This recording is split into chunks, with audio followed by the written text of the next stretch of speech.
आज हम लोग बिहार बोर्ड क्लास 10 के 2011 में आए हुए 10 ऑब्जेक्टिव और 10 रिक्त स्थानों को बनाएंगे। हमारा पहला प्रश्न है, निम्न में से कौन परमेय संख्या है, यानी कि जो p बटा q के रूप में हो जाए। देख रहे हैं √3 है तो इसका वर्गमूल नहीं निकल पाएगा, तो ये हमारा क्या हो जाएगा, परमेय संख्या हो जाएगी। लेकिन इसमें देख रहे हैं √2 काट लेंगे तो ये परमेय संख्या हो जाएगी। ये है 4 + √5 परमेय और अपरमेय संख्याओं के योग हमेशा अपरमेय संख्या होती है। ये हो गया अपरमेय संख्या, इसका वर्गमूल नहीं निकल पाएगी। तो देख रहे हैं 1 का हमारा हो जाएगा b, और इसका कैसे हो गया b, कहीं 2√2 हुआ, बाटा में √2 कट गया तो 2 बचा, यानी कि बाटा में 1, यानी p बटा q एक परमेय संख्या हो गया।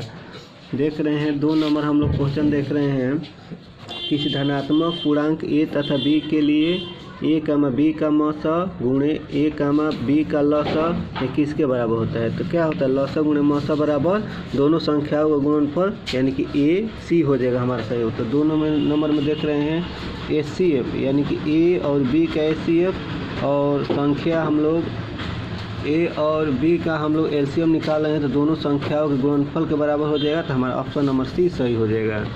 अब देखिए 3 नंबर, घात 1 वाला बहुपद क्या कहलाता है। तो घात 1 वाला बहुपद हम लोग को कहते हैं रैखिक बहुपद। 2 घात वाले, यानी कि देख रहे हैं 1 घात वाले बहुपद को रैखिक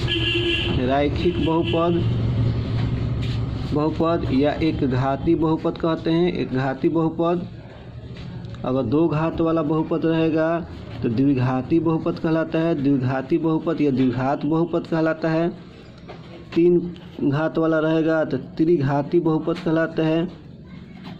4 घात वाला रहेगा तो चतुर्थ घाती बहुपद कहलाता है, घाती बहुपद। लेकिन हम लोग का पूछा है 1 घात वाला, तो हम लोग का ऑप्शन नंबर C सही हो जाएगा। अब देख रहे हैं 4 नंबर में कह रहा है त्रिघात बहुपद का सबसे व्यापक रूप क्या होगा। तो त्रिघात बहुपद व्यापक रूप, ये अधिकतम इसका पावर कितना होना चाहिए, 3। इसमें 2 है तो ये तो द्विघात हो जाएगा, ये नहीं हो पाएगा। इसमें भी 2 है, तो देखिए रैखिक बहुपद का सामान्य रूप होता है रैखिक बहुपद का सामान्य रूप होता है क्या, ax + b होता है, जहाँ a 0 के बराबर नहीं होगा। द्विघात बहुपद का सामान्य रूप होता है ax² + bx + c, जहाँ b बराबर 0 के बराबर नहीं होगा।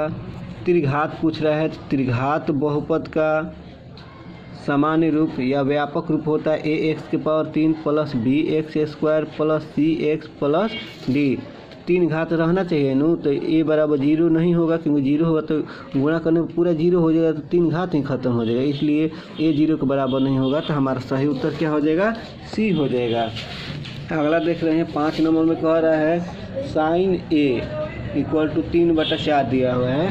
तो हमको पूछ रहा है cos a का मान, सूत्र पर बना देते हैं 1 - sin² a हो जाएगा, sin² a। तो देखें √1 - sin का दिया 3/4, इसको स्क्वायर कर देंगे, 1 - 3 के 9 चौका 16, इसका LCM निकाल देंगे, 16 - 9 बटा में 16, यानी 16 में से 9 जाएगा तो हमारा हो जाएगा कितना, 16 में से 9 जाएगा यानी कि 7 बटा 16, 7 का वर्गमूल नहीं निकलेगा, ये हो जाएगा 4, यानी कि √7/4। हमारा ऑप्शन नंबर D सही हो गया। अब देख रहे हैं 6, tan a किसके बराबर होता है। तो देखिए tan a बराबर होगा हमारा क्या, cot 90 डिग्री - a है तो a लिखेंगे, इसके बराबर हो गया। देख रहे हैं हमारा ऑप्शन नंबर क्या है, ऑप्शन नंबर हमारा दिया हुआ है ए हमारा सही हो जाएगा। अब देखें किसी बिंदु 1 से दूरी, उस बिंदु की क्या कहलाती है, उस बिंदु की कहलाती है कोटि कहलाती है। तो हमारा सही उत्तर B हो जाएगा। 7 नंबर था, 7 नंबर का देख रहे हैं B कोटि कहलाता है, 7 का हो जाएगा B। 8 नंबर देख रहे हैं, निम्न में से कौन वृत्त के क्षेत्रफल का सूत्र, वृत्त के क्षेत्रफल का सूत्र क्या होता है, 2πr²। देख रहे हैं यहाँ पर ऑप्शन नंबर A वृत्त का क्षेत्रफल दिया हुआ है, वृत्त 2πr, ये वृत्त की परिधि है, वृत्त की परिधि दिया हुआ है, परिधि A में, B में दिया हुआ है 4πr²। 4πr² गोला का क्षेत्रफल है, गोला का पृष्ठीय क्षेत्रफल सी में हम लोग का दिया हुआ है पाई आर स्क्वायर, इसे वृत्त का क्षेत्रफल कहते हैं, वृत्त का क्षेत्रफल। और देखिए डी में दिया हुआ है 4 पाई आर, ये सूत्र नहीं है। तो देख रहे हैं हम लोग का सही उत्तर क्या हो जाएगा, पाई आर स्क्वायर सी कह रहा है, वृत्त का क्षेत्रफल कह रहा था। सचिन बर्बाता वक्र क्या कहलाती है, तोरण कहलाती है, इसे याद रखेंगे। सचिन बर्बाता वक्र को क्या कहते हैं, तोरण कहते हैं। हमारा सही उत्तर ए हो जाएगा। अब देखिए इसमें 10 नंबर का आ रहा है, यूक्लिड विभाजन एल्गोरिथम 2 धनात्मक पूर्णांकों के निम्न में से परिकलित करने का एक तकनीक है, इसे याद रहेंगे मौसम। इसका सही उत्तर हो जाएगा बी। आगे देखते हैं हम लोग, एक रैखिक समीकरण युग्म जिसका कोई हल नहीं होता है क्या कहलाता है, एक रैखिक समीकरण युग्म जिसका कोई हल नहीं होता है, यानी कि 11 नंबर को क्या कहते हैं, विरोधी या असंगत। विरोधी या असंगत 2012 में भी बताए थे। तो असंगत हो गया। इसका ग्राफ देखेंगे तो हम लोग, तो ग्राफ होता है क्या, ग्राफ इस तरह होता है ग्राफ। इसका शर्त क्या होता है, शर्त होता है A1/A2 equal B1/B2 equal not C1/C2, इस रूप में हो जाएगा। तो इसे भी क्या कहते हैं, विरोधी कहते हैं या असंगत कहते हैं। अब हम लोग क्वेश्चन नंबर 12 देखेंगे। 12 में कह रहा है tan 45 डिग्री का मान क्या हो। बहुत ही आसान क्वेश्चन है। tan 45 डिग्री का मान रिक्त स्थान है, 1 होता है, आंसर हो जाएगा हमारा। अब देखें 13 नंबर, कॉसेक स्क्वायर a-1, यानी कि cosec square COSEC cosec square a-1, इसका मान होता है क्या, कॉट स्क्वायर a, आंसर हो जाएगा हमारा। अब देखते हैं अगला 14 नंबर देखते हैं, tan 26 डिग्री कॉट 64 डिग्री। तो देखिए तरीका हम बता रहे हैं, देखिए इसको बनाने का तरीका है, हम लोग डायरेक्ट उत्तर ही लिखेंगे पर एग्जाम में। देखिए tan 26 डिग्री 90 डिग्री में से 64 डिग्री घटाएंगे तो फिर 26 डिग्री आ जाएगा। अब देखिए कॉट 64 डिग्री, यानी कि tan 90 डिग्री में थीटा बराबर होता है कॉट, तो कॉट 64 डिग्री हो जाएगा बटा में कॉट 64 डिग्री कट गया 1, यानी कि 1 आंसर हो जाएगा। दूसरा का तरीका है, tan 26 डिग्री दिया है कॉट 26 डिग्री और भागा में tan कॉस साइन कॉस इस तरह रहेगा। दोनों का अगर योग दिया रहेगा, योग करेंगे 26 डिग्री प्लस 64 डिग्री, अगर 90 आ जाएगा तो आंसर हमेशा क्या लिखना है, 1 डिवाइड में केवल। अगला देखते हैं 15 नंबर हम लोग का क्वेश्चन है। 15 नंबर का ये सूत्र है, m1x2 प्लस m2x1 बटा में m1 plus m2 m1y2 plus m2y1 बटा में m1 प्लस m2, इसको कहते हैं अंतः विभाजन सूत्र, अंतः विभाजन सूत्र।